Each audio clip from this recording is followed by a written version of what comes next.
賀歲片夜王票房衝破5000萬，小薯茄麗英憑結衣一角搶盡風頭被黃子華睇中。賀歲片夜王累積票房已經衝破5000萬大關，當中網絡頻道小薯茄旗下藝人麗英再度成為網民熱話。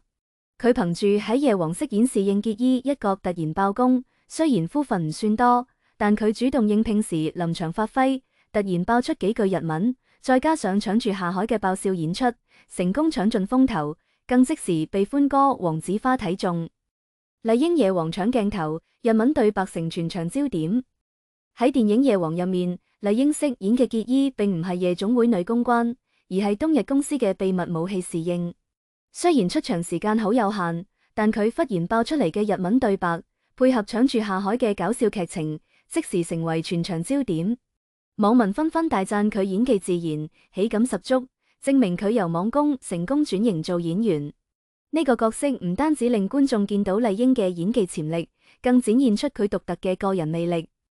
為咗滿足麗英下海嘅決心，夜王劇組早前仲喺網上公開過一段3分鐘嘅狗血式短劇。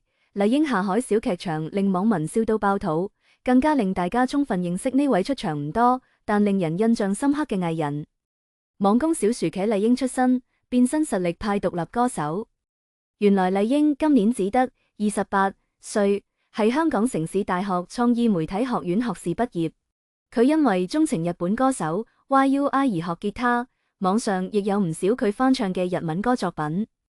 麗英2019年演出 YU2 劇集教束之後，獲合作嘅情人婦介紹加入網絡媒體小薯茄。2020年推出歌曲《明明單身最開心》。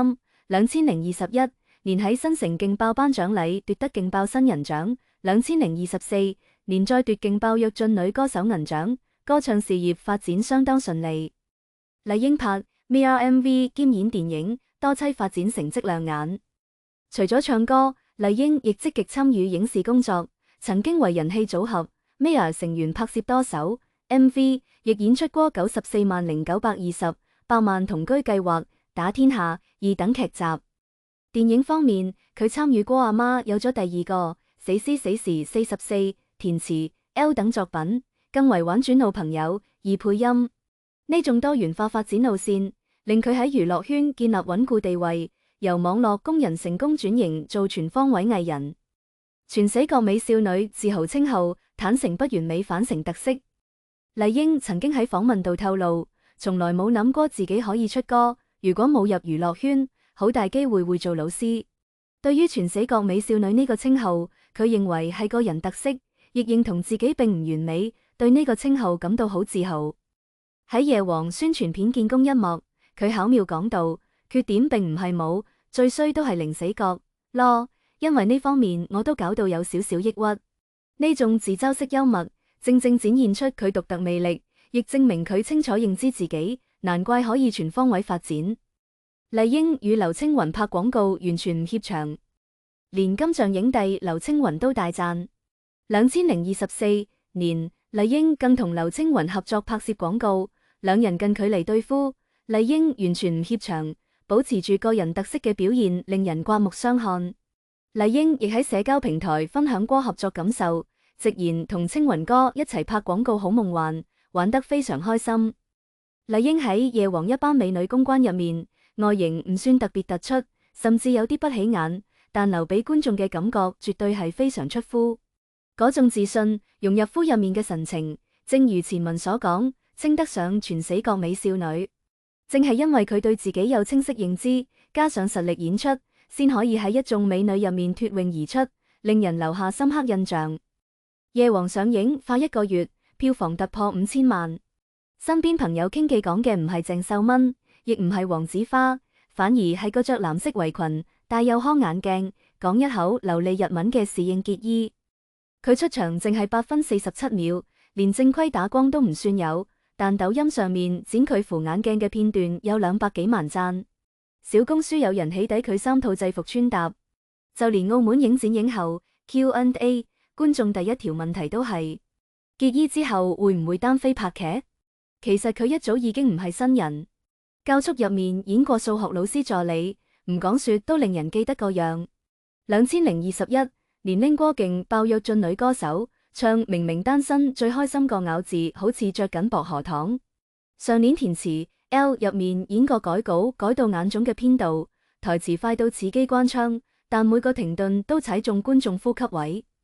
今次演結衣，冇喊冇鬧冇感情線，淨係靠捧盤報菜名，突然用日文頂客人一句堪為，就成個牽住成場呼節奏。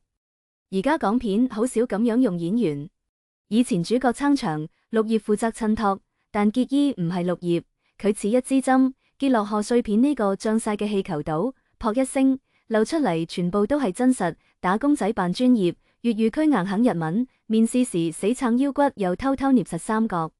佢冇演完美侍應，佢演緊努力緊做個合格侍應嘅鄧麗英本人。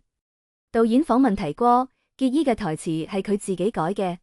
原本劇本寫歡迎光臨，佢改成今日特別日本語，仲要中途卡場笑場，就呢一句直接剪入正片，唔係加夫，係將排練時真實反應當做演技。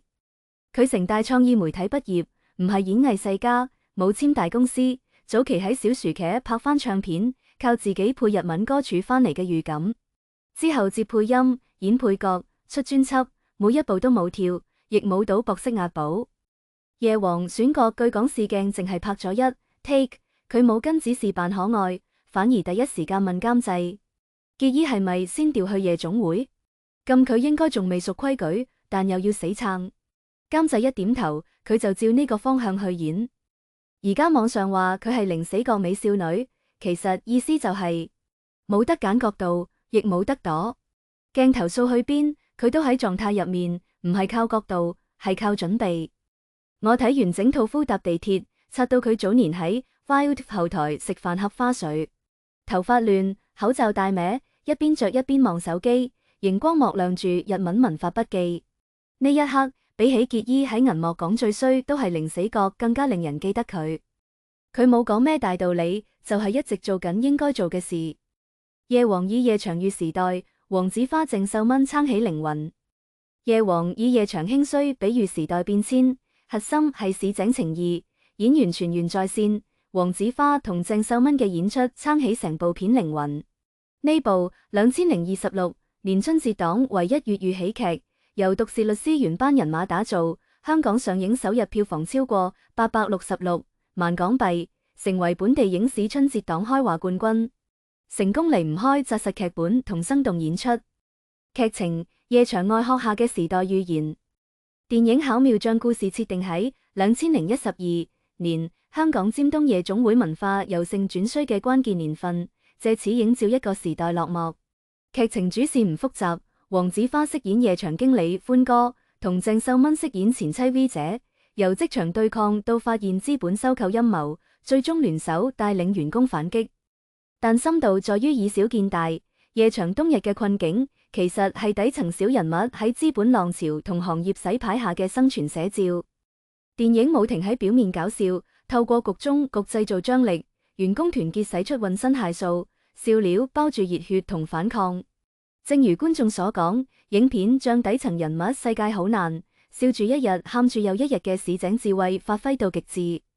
呢種對江湖情義嘅堅守，而非渲染紙醉金迷，令劇情有溫度亦有重量。